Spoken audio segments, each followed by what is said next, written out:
बंगोपसागर में सृष्टि लघुचाप फल राज्य में प्रबल वर्षा। उत्तर और दक्षिण ओडिशा रे घड़घड़ी हेबा सह प्रबल वर्षा नहीं वार्निंग। कोरापुट नवरंगपुर कलाहांडी रायगड़ रे येलो वार्निंग।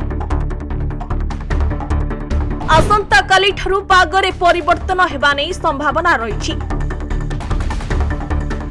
बंगोपसागर में सृष्टि होइतबा लघुचाप फल आज राज्य में सबुआड़े जारी रही प्रबल वर्षा।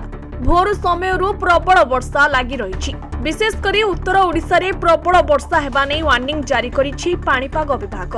गतकाली भवानीपाटना रे सर्वाधिक 155 मिलीमीटर वर्षा रेकर्ड करा जायतिबा बेले आज उत्तर और दक्षिण ओडिशा रे घड़घड़ी हेबा सहित प्रबल वर्षा नहीं सतर्क सूचना जारी करा जायछि। कोरापुट नवरंगपुर कलाहांडी रायगड़ सुंदरगढ़ आदि जिला को प्रबल वर्षा हेबा नहीं येलो वार्निंग जारी होइछि। एही सबु जिला गुड़िकरे मध्यम धरणर वर्षा हेबा नहीं संभावना रही। विशेषकर उपकूल ओडिशा समेत उत्तर एवं दक्षिण आभ्यंतरीण ओडिशा रे घड़घड़ी बिजुली सह वर्षा हेबार संभावना रही। तेबे अक्टोबर 2 तारिख पर्यंत राज्य में प्रबल वर्षा लगी रहिबो बोली पाणीपाग विभाग पक्षरु सूचना मिलिछि।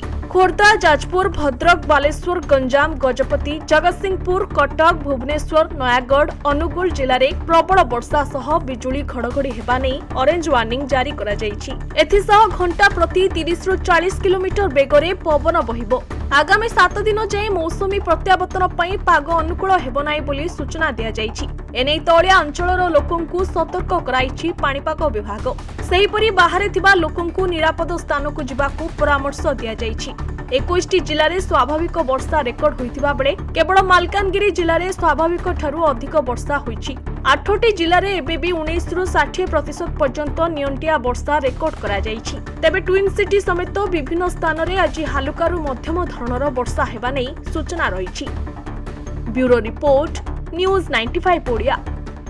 देश विदेश रो कोण अनुकोणर टेक्निक खबर देखंतु आम सह यूट्यूब फेसबुक और इंस्टाग्राम रे आमको देखंतु लाइक शेयर और सब्सक्राइब करने को आद्यम भूलंतु।